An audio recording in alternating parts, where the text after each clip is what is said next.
Humanity is on a perpetual cycle of reinvention and regeneration to adapt to continuous changes in economic landscapes, to react to our competitors and evolving market conditions, and to overcome the challenges which limit our growth.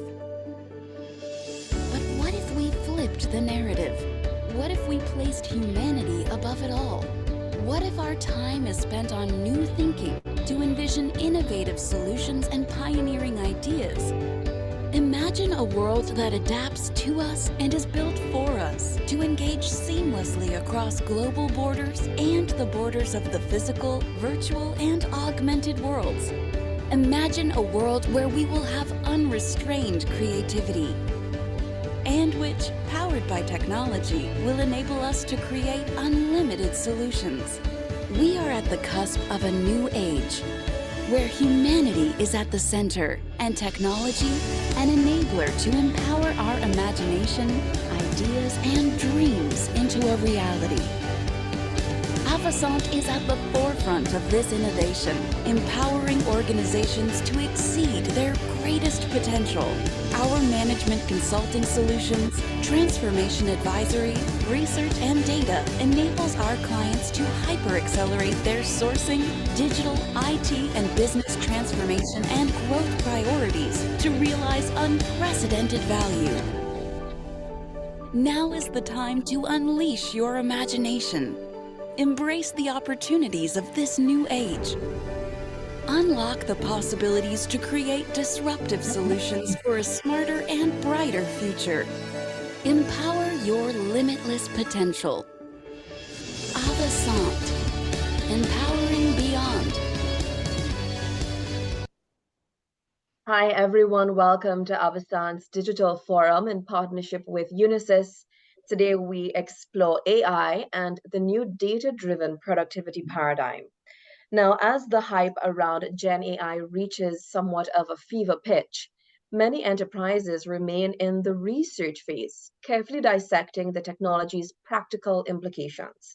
Now, although the tech giants and venture capitalists are aggressively investing in this promising field, most businesses are scrutinizing its real-world applications and assessing the underlying value proposition.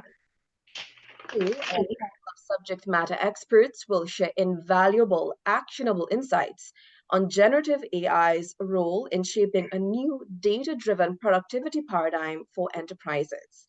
It is now my pleasure to introduce today's moderator, Senior Avasant Partner, Frank Scavo. Frank? Thank you, Samantha. Very excited about having this panel today. And again, I'm Frank Scavo, Senior Partner here at Avasant. I help head up Avasant Research. And so one of the things that is very much on our mind these days is the tremendous opportunities we see with generative AI. And we have this panel today, which I'm going to introduce momentarily. But first, I want to level set a little bit about, be sure everybody understands what we're talking about when we talk about generative AI. So go ahead to the next slide. Thank you.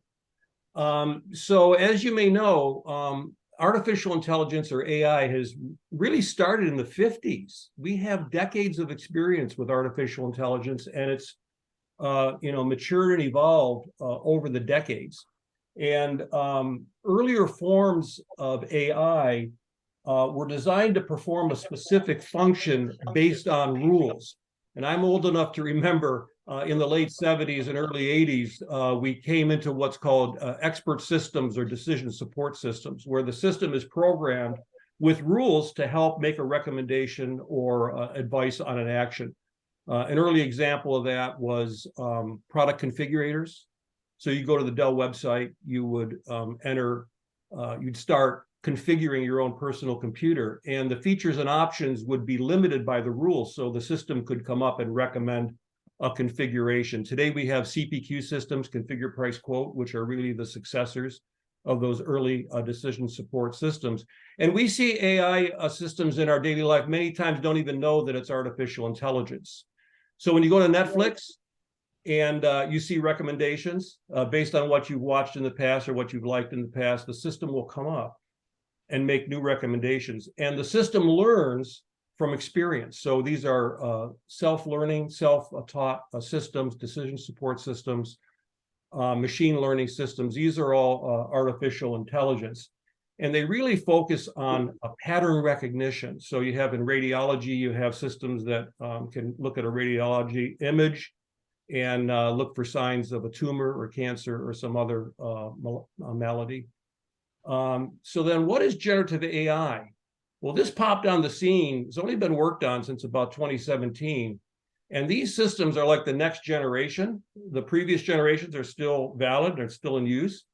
But these generative AI systems are pre-trained on very large data sets. So they're called large language models. And they can generate content based on that pre-training. So instead of just recognizing a pattern, like you can see this is a cat, recognize that this is a cat, it could generate a photo or an illustration of a cat. Okay, so go to the next slide. We'll see some examples of what we're talking about here. So the system that's gotten the most attention is ChatGPT, which is really OpenAI's GPT-4, which generates text. And there's a bunch of other ones as well that I've listed here. But there are other forms of generative AI. There are a whole set of them that generate program code, so they can help software developers. Talk about that perhaps in a little bit. GitHub, a Copilot from Microsoft is one example of that. You have image generators like OpenAI's DALL-E, Midjourney, which I have some familiarity with, and a bunch of others. And then you also have generative AI systems that can generate video. You can describe a video scene you'd like to have prepared, and the system will generate a video. There's some that generate music, digital music, electronic music is quite good when they try to do other types of music. Sometimes they're really not that good, but they're developing. And you have some that generate voice. So the interesting thing here, many of these you can try out for free and get a lot of experience with them. So that's a little background on what we mean by generative AI. So to help us understand this better, we have a very good panel today. Go ahead to the next slide. I'll let each of you introduce yourselves. We'll just start at the top, work to the right, then the bottom. So Julia, tell us who you are and what you do. Thank you, Frank. So I'm Julia Bartmesser. I became a distinguished fellow at Avasant in June of this year, and it's been very exciting. I have more than 30 years of experience in creating data technology systems and platforms that maximize business value for the companies. And AI, of course, is one of the, well, not so very new, Frank, as you have pointed out, and I've worked with earlier AI precursors all throughout my career, but AI is one of the tools that we have and capabilities that we have that can bring value to the companies, but they also bring a huge risk. And that's the conversation here. Where is the value and where is the risk and how do we deal with it? And you have a strong background in financial services, is that right? Yeah, that's correct. Yes, all of my experience is in financial services. Okay, great. John. Hey, good morning. John Beagle, Chief Information Officer for National Instruments. Looking forward to today's conversation, and hopefully we can educate each other on the importance of AI and how we manage through AI. Excellent. Dwayne. Good morning, everyone, or good afternoon, should I say, depending upon time zone. My name is Dwayne Allen. I'm the Chief Technology Officer for Unisys. The role I'm playing is acting as the orchestrator, if you will. I was tapped by CEO to, making sure my mic was on. Tapped by our CEO to help orchestrate our game plan. We've got a fully comprehensive AI program externally, focusing on client solutions, internally, focusing on effectiveness and efficiency. And then we're looking at some other creative and new go-to-market opportunities. Really excited to join this panel. By way of background, I'm a bit of a unicorn, a decade in hospitality, a decade in banking, a decade in manufacturing. So Frankie took me back with some of those stories about expert systems. And so 7 companies, 4 industries, under 10 CEOs. So I've seen the matriculation of IT, and I think this is by far unequivocally our most exciting opportunity in both the IT industry and business. So I'm looking forward to this discussion today. Excellent. Thanks so much. Ravi. Hi, I'm Ravindra, Global Vice President of Applications and Innovations at Unisys in one of our business units called Cloud Applications and Infrastructure. I spent my first decade with Intel Corporation doing a lot of high-tech work. So John would be very familiar with some of the kind of work that we have been doing with them. And then mostly spent my time with healthcare and financial institutions before taking up this role at Unisys. I'm currently leading a lot of generative AI initiatives in the guidance from Dwayne, and delivering a lot of Gen AI workshops and a lot of POCs and MVPs, as well as full-blown implementations at various different clients. Excellent. Thank you so much. Matthew. Hi, Frank. Hi, everybody. Thanks so much. Really excited to be here. Excited for the forum and the opportunity to share some of the things that we're seeing in the industry around this exciting time of generative AI. I'm the general manager of our data and AI group on the sales side within the Northeast region. Been at Microsoft 3+ years. Before that was at KPMG. Been in this space for quite some time. I think Dwayne said it best. This is such an exciting time to be discussing this over the last 6 to 9 months. 12 months beyond just the explosion and interest we're seeing on different use cases, on different levels. So again, thanks for having me. I'm looking forward to the conversation. Excellent. Well, we have a 5-person panel here, so we're going to, I'm sure, be fighting to get a word in during this time. So let me start out with Dwayne, just kind of picking up from what I shared earlier. I think we're all taken by surprise by how much generative AI just exploded on the scene starting, last November. I mean, like we said, it's been around for decades. Why suddenly is there all this excitement and enthusiasm, and some would say hype, around generative AI? I mean, what's driving this? Yeah, great way to start this discussion off. And I think a couple of things come to play. As you said, it's been around for a while. My big exposure with AI was in the banking industry after 9/11. So that's 20 years ago, when everyone needed an anti-money laundering solution, which did fraud detection and behavior patterns. I think what's driving, I call it the generative AI apocalypse right now, is that there's a couple of things that are intersecting. The first one is, in general, the technical knowledge and tech savviness of the common individual has risen substantially, if you just think about what you use in your common lives. But what's going on with generative AI especially is it's ubiquitous. You pretty much need an ID, and that's it. You don't need training.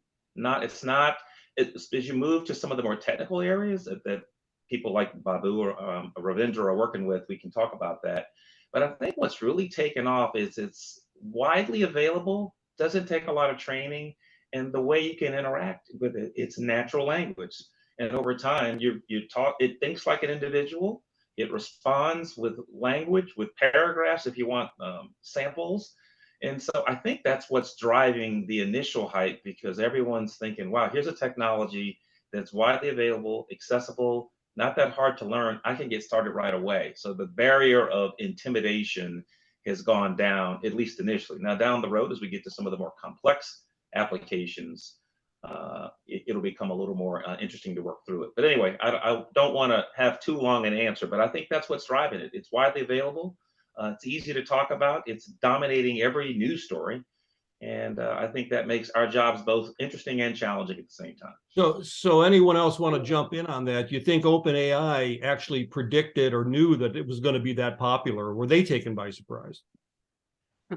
So I agree with Wayne. Like, the biggest change was that it became consumer facing, explicitly consumer facing. So we've always dealt with it. Google Mail, Gmail did a wonderful job completing my emails long time back and helping with the text messages, especially with the spelling. So that was AI, but it was on the back end. We didn't see it.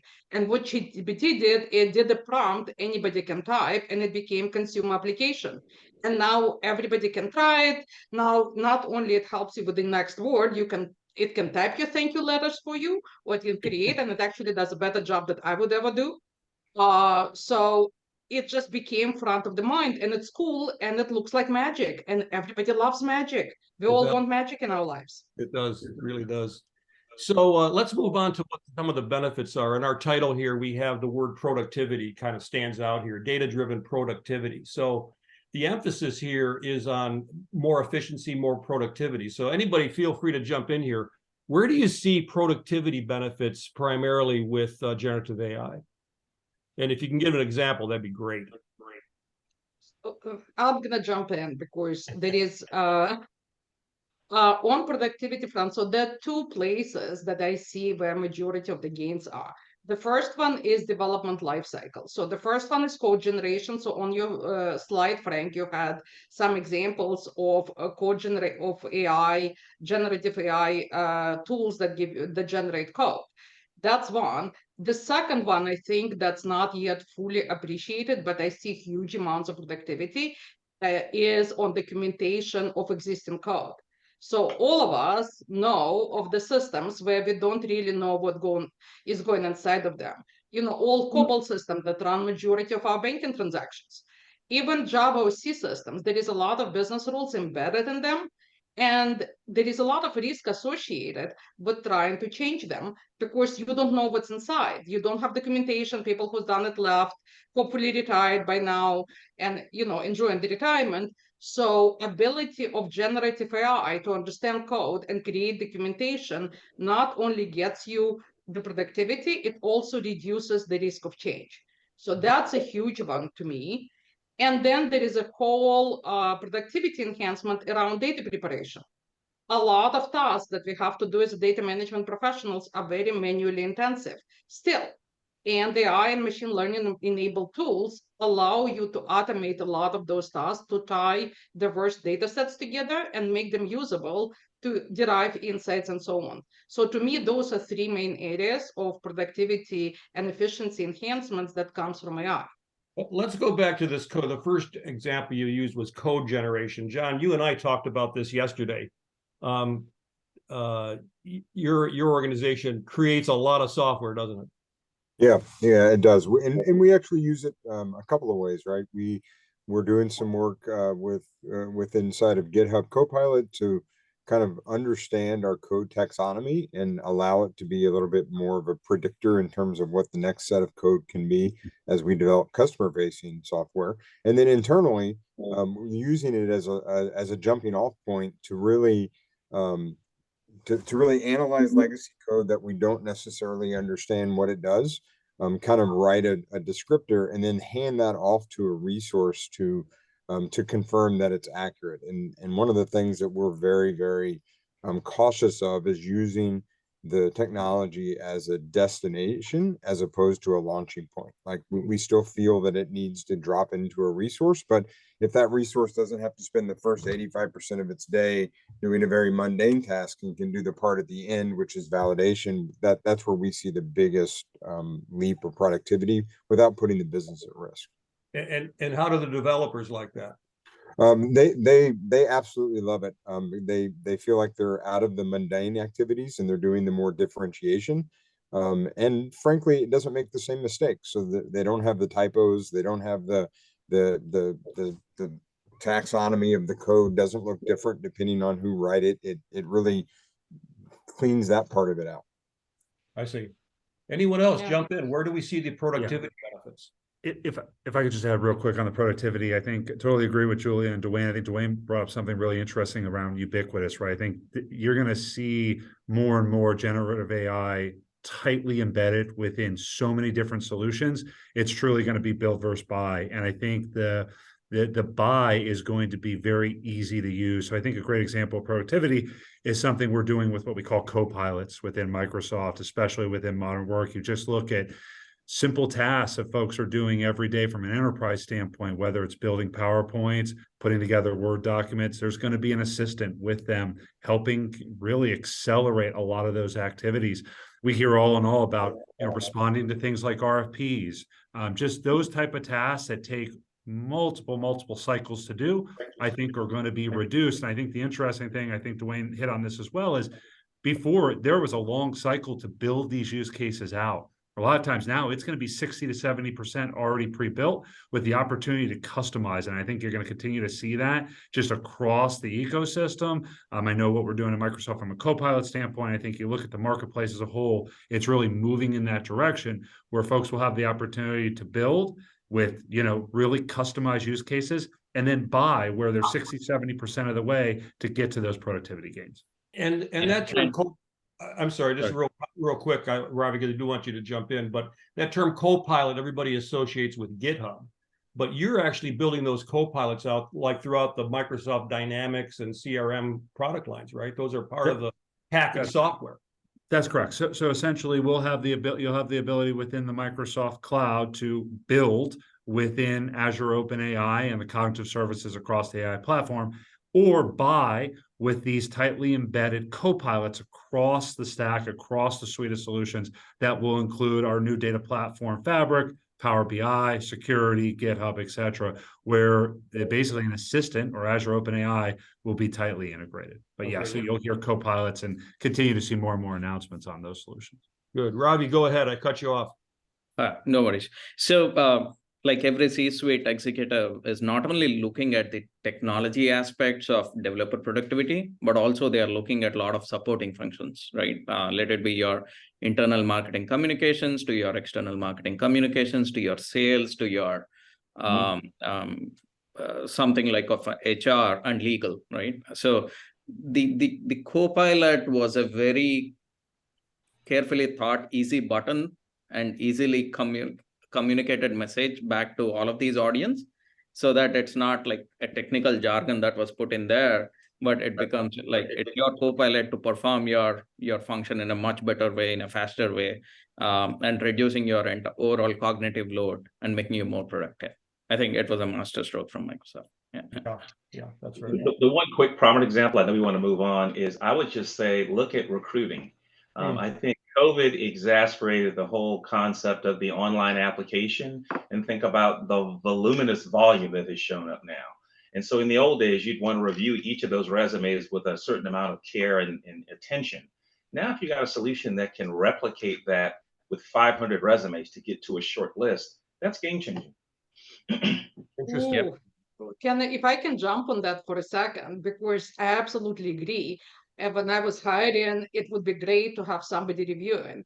But that's where, and I know we have the questions later, where ethical implementation and bias in the model comes in, because it's those models that figure out who is the best candidates are trained on the data that has been produced by previous hiring decisions.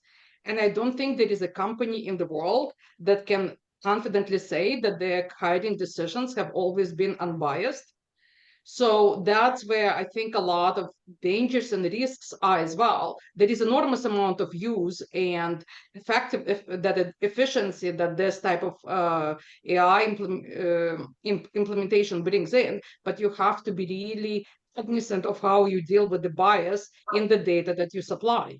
And that's just, I don't think we've quite solved it yet. Yeah, we're going to talk a little bit, you mentioned, Julie, we're going to talk a little bit about risk a little more later, but let me just say this. One way to look at it is AI will help you make biased decisions more quickly. All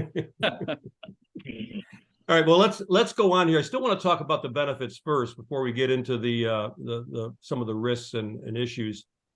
Like we said, our title talks about productivity, but is productivity the only benefit? Is there or isn't there a growth opportunity? Can generative AI help us grow, not just cut costs, but grow the business? If so, how? Sorry. Yeah, go ahead. I'll be quick because I want to make sure everyone gets a chance to comment. I think unequivocally, yes. If whatever business you're in, once you define what growth is, generative AI can help you do it, whether it's expanding into a new region, if it's selling more products, your next cycle of development, productivity, product lifecycle design, those types of things, whatever is important to growth, if you define it, and then, as you mentioned earlier, as you kicked it off, build a model around that and let it continue to grow and learn, I just think it presents a tremendous opportunity. Yeah, I'm going to echo what Dwayne said. I think you can't underestimate the value of the productivity brings to the growth line. So it's going to be real attractive for a CFO to say, hey, well, you're saving 30%, let's drop it to the bottom. But the reality is we should be reinvesting it into more productive activities. So you think of something like a documentation translation service. I can't staff a team to have, the ability to do as much documentation translations as the business is generating. So by becoming more productive, that actually removes a gate that allows us to deliver to the market faster and hopefully better products and more innovation. So it's an indirect loop, right? You're taking the savings from the productivity and then investing them in the business, right? Mm-hmm. Not only more productive, that, more productive activities. Okay, Robbie, go ahead. Not only that, Frank, I think most C-suite executives realize that the productivity part is the fastest route, right, to use generative AI. But often they are also recognizing that the overall opportunity of generative AI to disrupt the market is much bigger.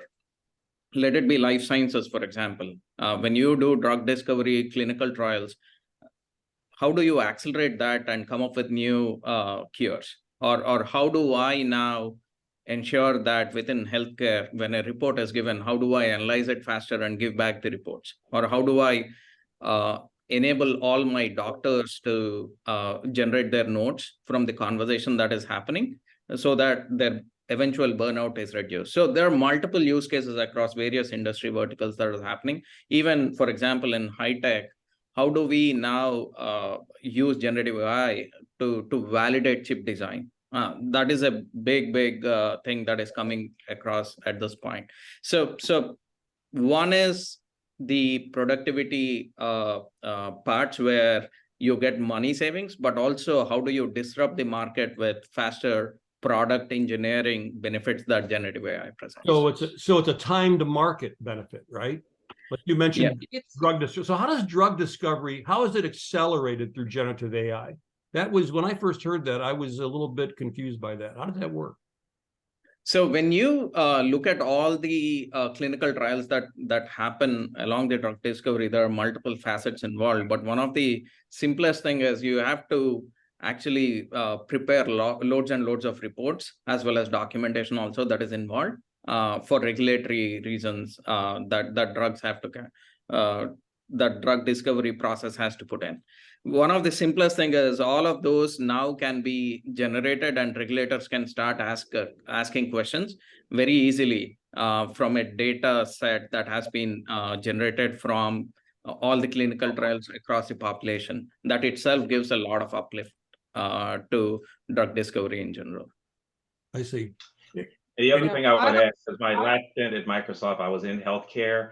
The regulatory aspect and the amount of data needed for the review to get the approval, AI is just going to help accelerate that. I got a chance to, it's the most honorable work I'll ever do when we were working with pharma companies to get a vaccine for COVID. They're all working on it. And if generative AI was around then, I think we would have gotten to vaccines even faster. Frank, if I could just, go ahead, Julia. Yeah, it just, there is a faster time to market, especially anything that relies on getting information out of unstructured documentation. This is what we've been talking about. Tons of unstructured documentation or unstructured data that's created, and generative AI is excellent in getting information out in a consumable format really quickly.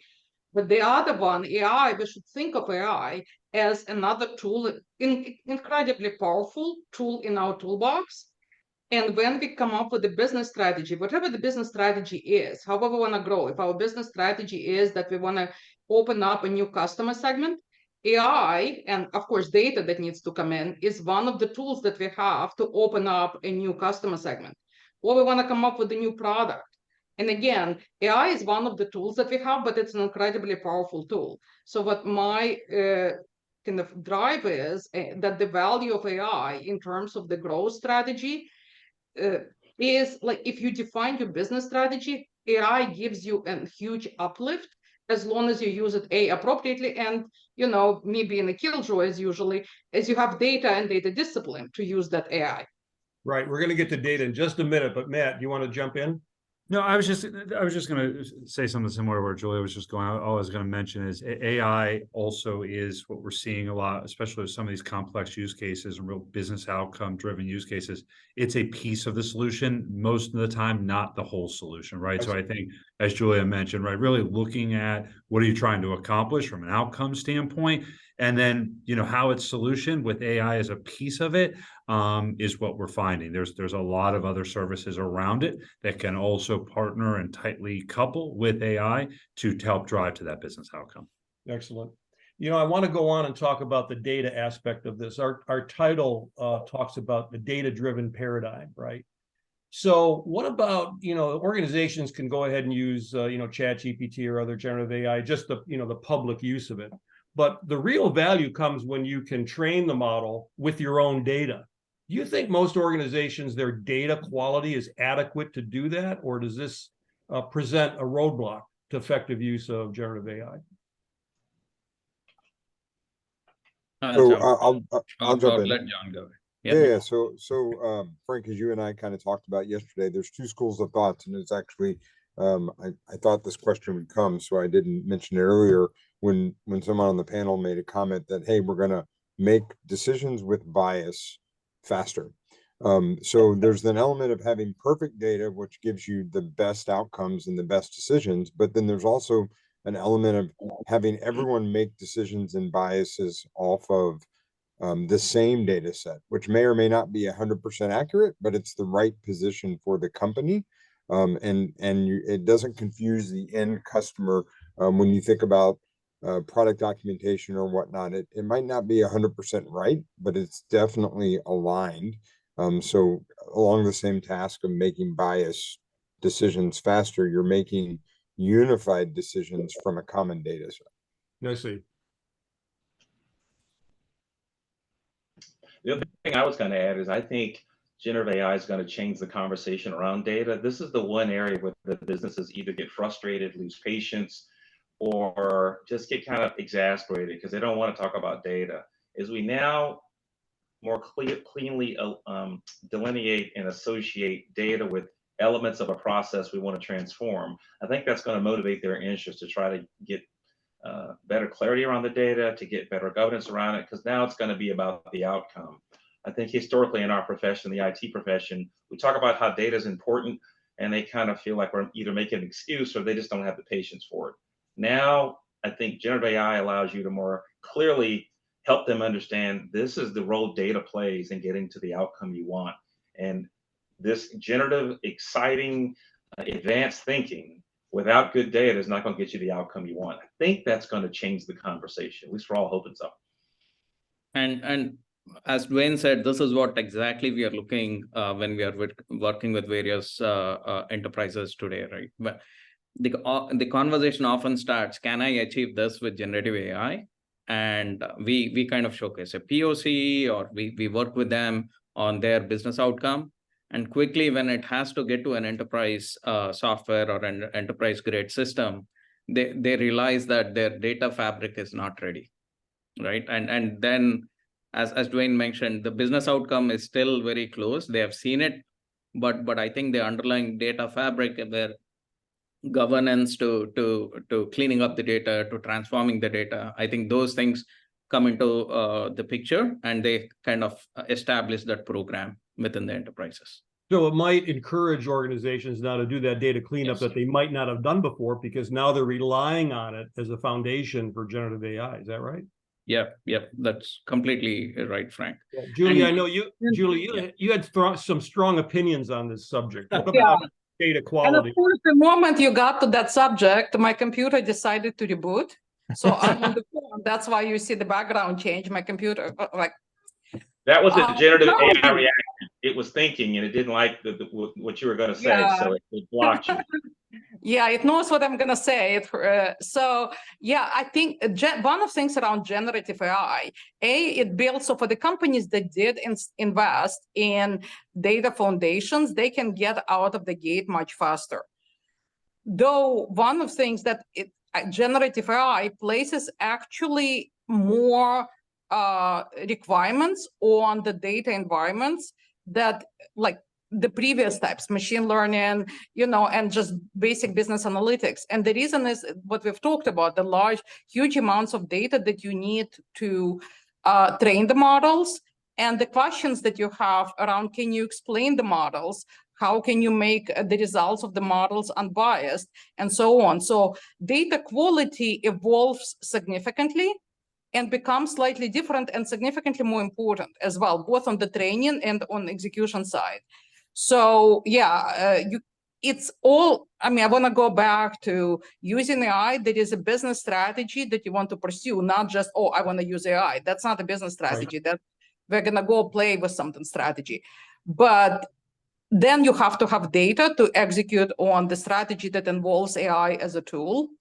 And that sometimes is a huge uplift. So, and unfortunately, just because you have an ability to process significant amounts of data does not mean that now you can have a lot of garbage in that data. You need to have really good data and really good understanding where it's coming from, and do you have rights to use it? I see. That's deeply important as well. So let me ask this, and I actually don't know the answer to this. Is generative AI a tool that you can use to help you clean up your data? Yes. Yes. How would that work?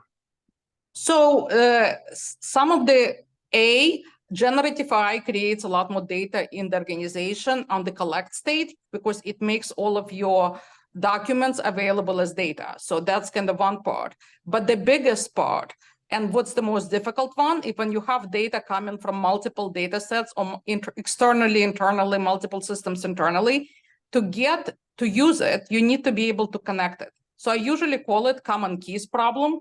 How do you connect two data sets that come from completely different areas? So that's where AI can help you. It can categorize the data, create the data, create the common keys, and also create business metadata. So a lot of modern techniques that we have in effective data processing, things like data fabric and data mesh, require huge amount, really well-developed active metadata, business metadata. And that's one of the hardest data management disciplines to instill in any company. And that's why generative AI can actually help a great deal, because it can generate business metadata and then activate the data that you have and make it much more accessible in whatever data fabric / data mesh you want to access it through. So yeah, AI, that's a huge, one of the huge benefits of AI that I think we're still to see. I have not that many tools yet that do it in a mature fashion. Excellent. Anyone have any experience with this, using generative AI to clean up data? Or seen it used that way? Robbie? So we kind of built within our labs, innovation labs, something of this sort. But one of the things with generative AI is also that it is a probability, right? You ask the same question 10 times to a model, you might not get the same answer, right? So at that point, we still use generative AI to do most of the work, but at least there should be a deterministic system or a human in the loop that is getting attached with the generative AI to actually give always acceptable quality back into the system itself. So generative AI on its own gives that productivity uplift, but it not the only solution, as Matt was putting it in. It is a piece of the puzzle, but it's not the only piece.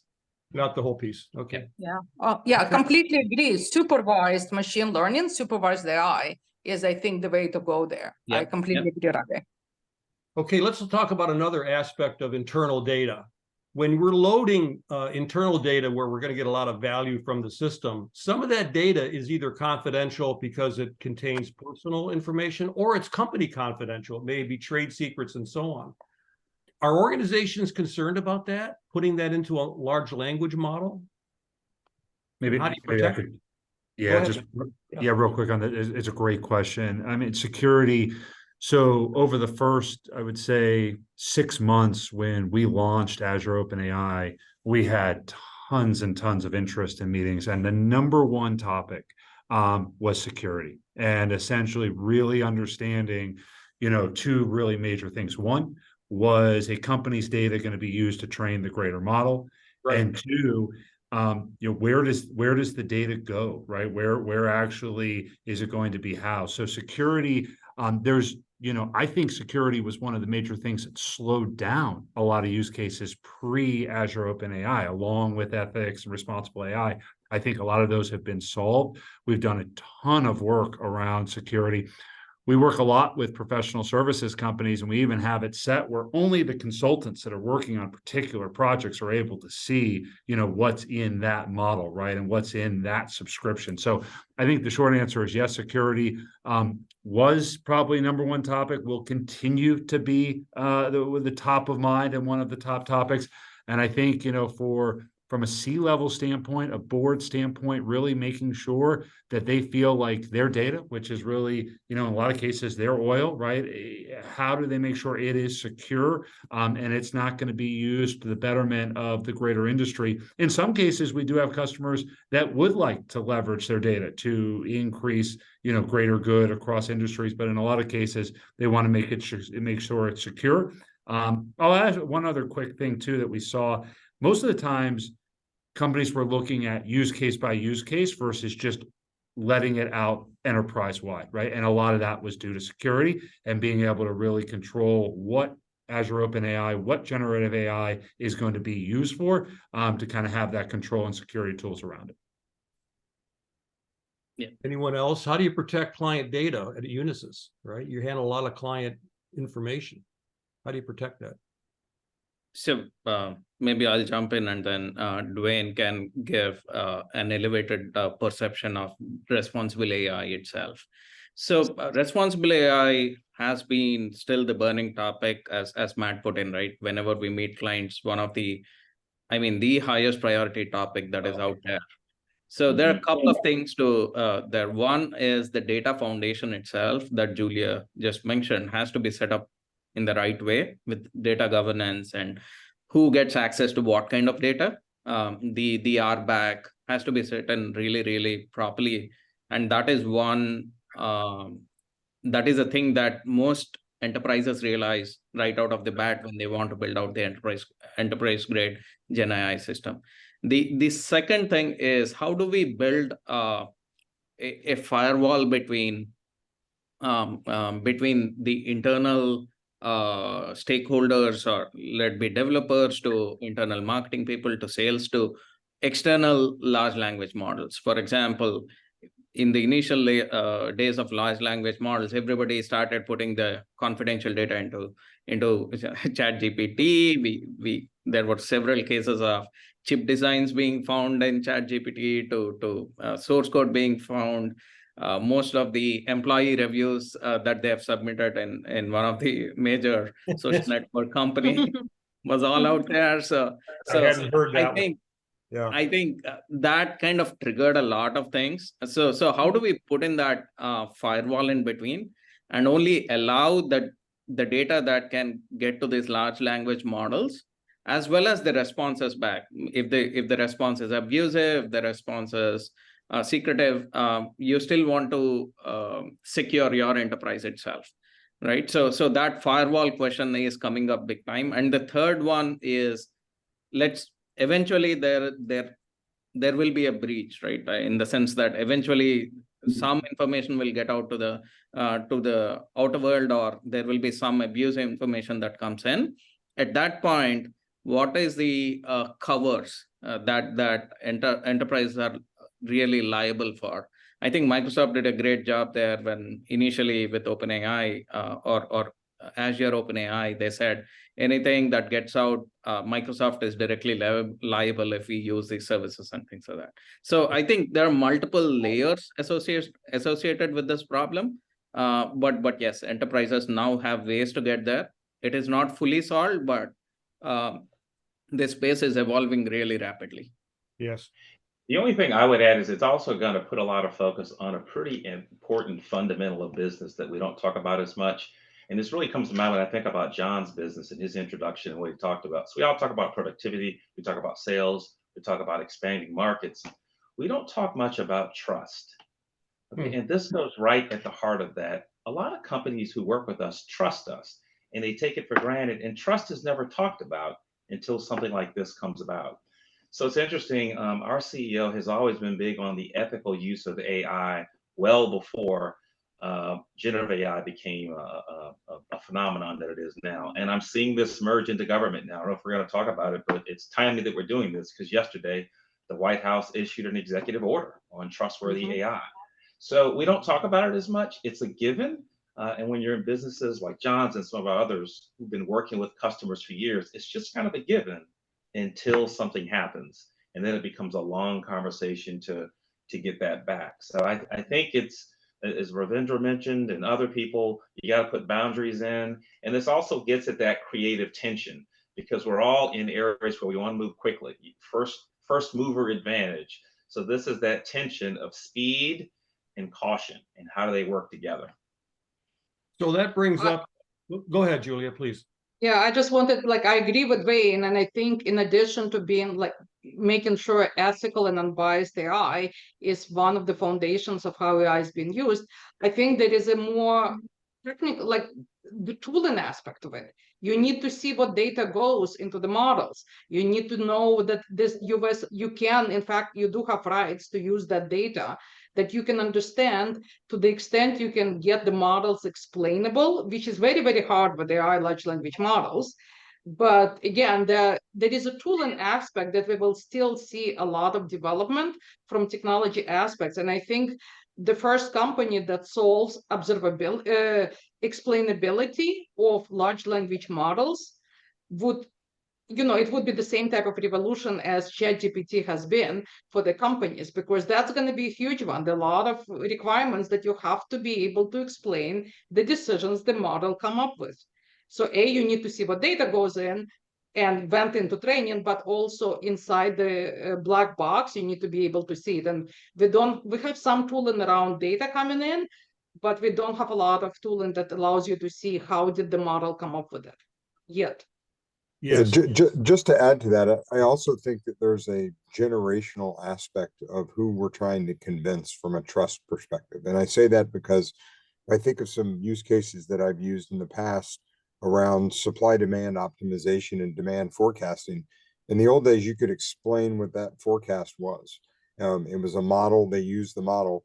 Now you have some AI generated forecast where you spend a lot of time trying to articulate to maybe a head of procurement or a head of supply chain how it works, but yet they don't ask, how does Netflix know what I want to watch? Or they don't ask, how does Facebook know who to recommend as a friend?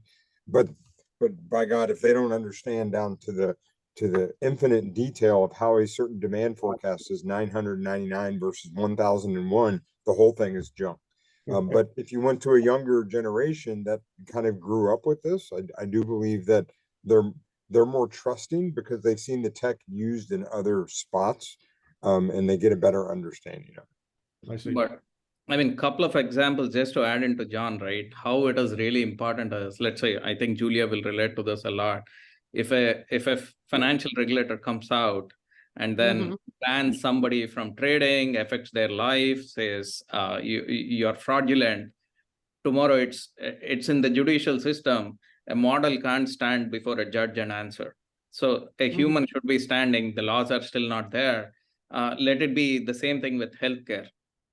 If a vaccine is given and a vaccine doesn't really or harms the end user, right, who has taken the vaccine, we can't just make generative AI the reason for it. So the laws are still not there, and it's extremely important where explainability is still evolving a lot. It is in very, very early stages.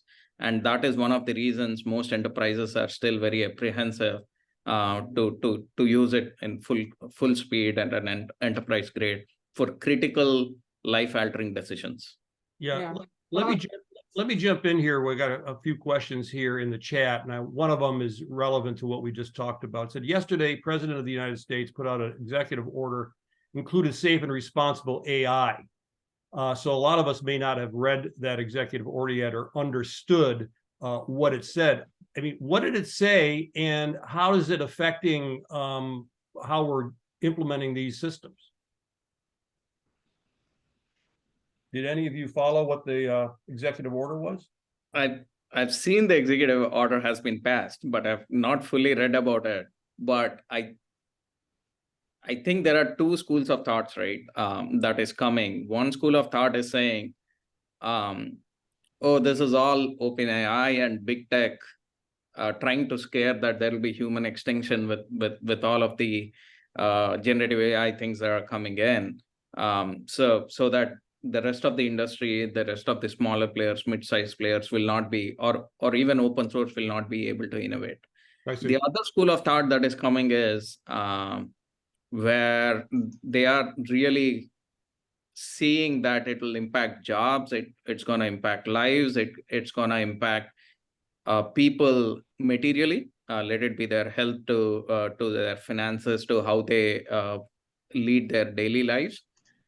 So I think it is time that every government comes back with a particular ruling and a lawmaking thing, which the US government did at this point. Are we going to see more regulation of AI in the future? I mean, we already have, a lot of people don't recognize, under GDPR, if you use an AI system to make a decision that affects an individual, you have to reveal the source of that information.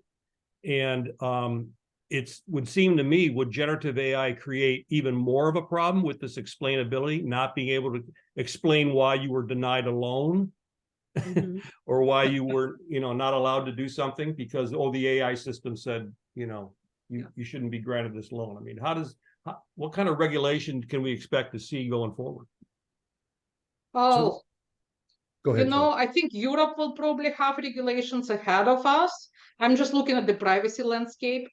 And a lot of AI related, somewhat related, like cousin related to privacy consideration and data rights considerations.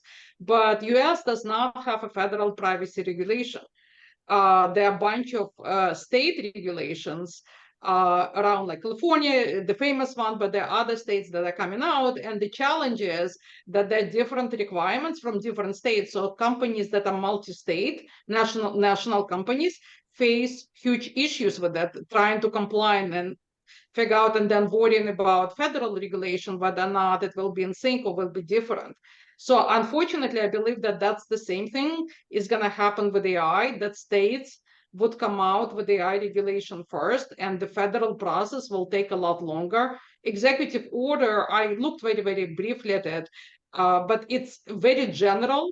In a sense, it's not prescriptive. Here is what we need you to do. Here is the requirements. It's very, very general in terms of they have to be like, AI has to be ethical. Okay.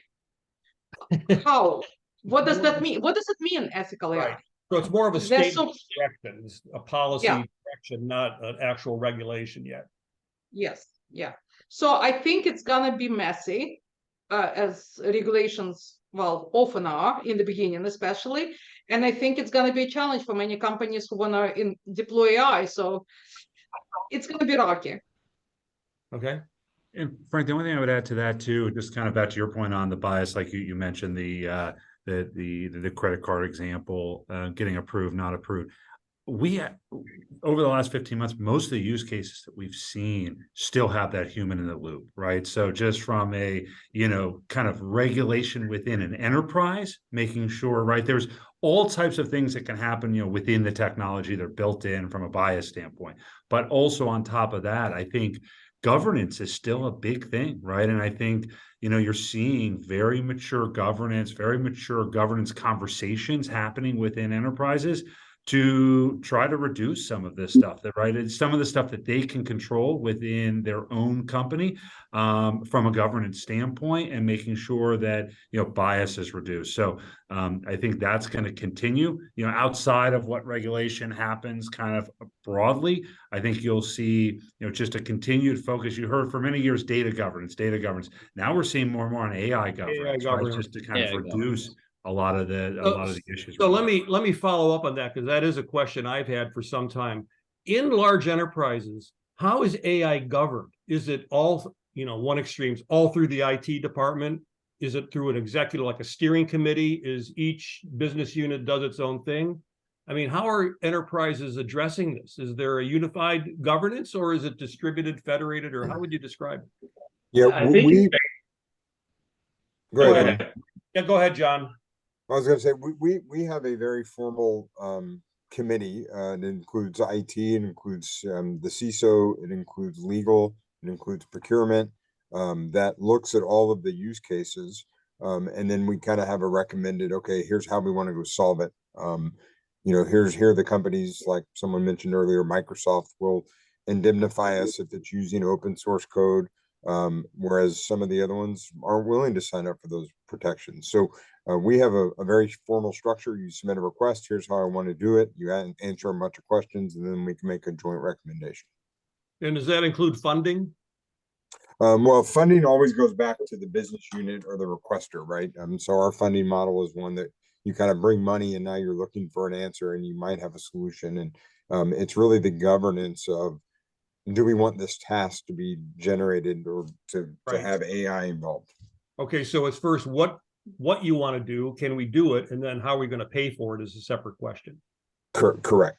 Okay, Dwayne, you were going to say something on that. Yeah, and first of all, I apologize. I think the AI monster that got Julia got me, so I think I lost you for a minute here. So first of all, I think generative AI, much like I talked earlier about data and data governance and the importance of data being better understood, the same is true now with governance. AI was primarily viewed as an IT governance item. Now it's different. So for us, our general counsel and I have partnered to start this, but it's an umbrella program that's going to involve all aspects of the company because it's used everywhere. So I think that's what we're going to do. And the comment I was going to make before I lost you on the executive order is, I think the government's just looking at developing a standard around security of AI and models. So again, that element of trust we talked about earlier is not compromised. So that's what I was going to comment on when I lost you. Excellent. I am getting prompted by Samantha that we only have 6 or actually 5 minutes to go here. So we need to do our lightning round. So real quick, my question, if you can just give me this in 1 or 2 sentences, for organizations that want to get started on generative AI, what's the one thing you would recommend they do immediately?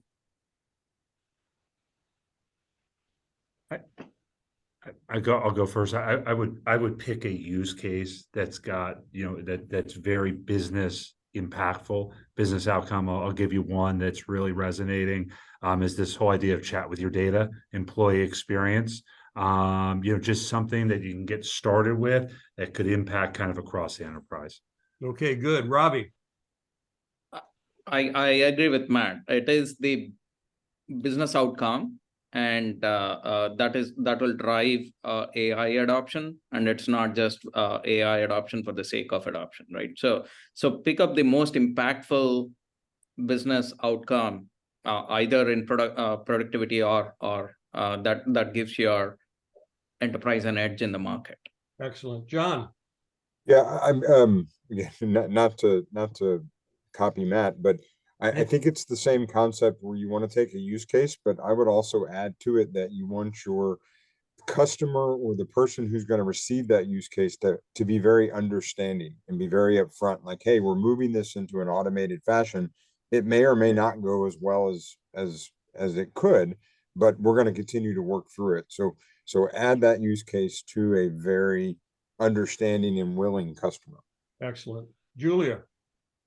So to take it, agree with all of that and use cases, what I would say, look at your business strategy, understand your business strategy, and see where AI makes the most sense to move your business strategy forward. Don't do just AI because we want to do AI. This is our business strategy, and this is where this new tool can really accelerate it, maximize it, and so on. And I know it's only one, but the second one, look whether you have data to support it. That's the second one. Excellent. Let's finish up with Dwayne. I think 2 things. One, everyone talked about it. I think you got to pick something meaningful because people only pay attention if you're doing something important. Otherwise, it feels like a science project. And if you want to pick something small to get your feet wet, that's fine, but we'll focus on something important. The other thing, though, that's often overlooked is make sure you've got the right team. So if you're picking, I'm making this up, if you're picking a use case in HR or finance or something, make sure you've got a partner in the business or in the function that understands this is a learning process. If they're kind of black and white and binary and it's going to work or it's not, they're going to miss the whole learning aspect of this. So I think you almost need to discuss some attributes of the person you want. I always say if you ask for a resource, that's what you get. But if you ask for a name, you might get the person you're looking for. So I think that's an important element of this. And we're even thinking about this with some of the pilots and proof of concepts we're doing with our external clients. Like, what's the makeup of the team? Who's kind of in for the journey? Is the team kind of progressive? Because you want some of those early use cases to be successful, but they have to embrace the unknowns and they've got to embrace the aspect of learning. Excellent. Good practical advice. Okay, so we got to wrap up. Go ahead, Samantha, Roseanne, give me that last slide. I want to make one last point here. Come back to what we said at the beginning. One more slide. Next slide. There we go. So we started out saying this. Here's a slide to back it up, that, you know, we know that there are huge investments being made by big tech providers, including Microsoft, who's on the call here, and so on. We're talking about multi-billion dollars. And this is all on the provider side. On the enterprise side, which is what we're talking about here, actually enterprise adoption is still in the early stages. So we snuck a question into our annual IT salary report at Avasant, and we asked them, how is your organization using generative AI tools today? Over 50% are just in the considering phase or not even doing anything. Only, 13, 15% have actually put something in production. So like I told a group last week, if you haven't started yet, you may feel like you're behind. You're not behind, but you got to get moving. So I think what we heard today gave us a lot of interesting and practical points to help us all get started. So thank you very much. Samantha, back to you. All right, Frank, thank you. What a truly incredible and engaging conversation. Thank you to Frank, our fantastic moderator, our incredible panel, and to everyone in the audience for joining us today and sharing your leadership insights. Now, as a token of our appreciation, we will be sending you a copy of Avasant and Unisys's white paper, Generative AI, the Next Pivotal Point for Productivity and Efficiency. A replay of today's session will be made available soon and shared with you via email. We'd like to extend heartfelt appreciation to Unisys for partnering with us, and we look forward to more collaborations in the future. My name is Samantha Rattan, and it has been a true pleasure being your MC. Have yourselves a great day. Bye-bye. Bye-bye. Thank you.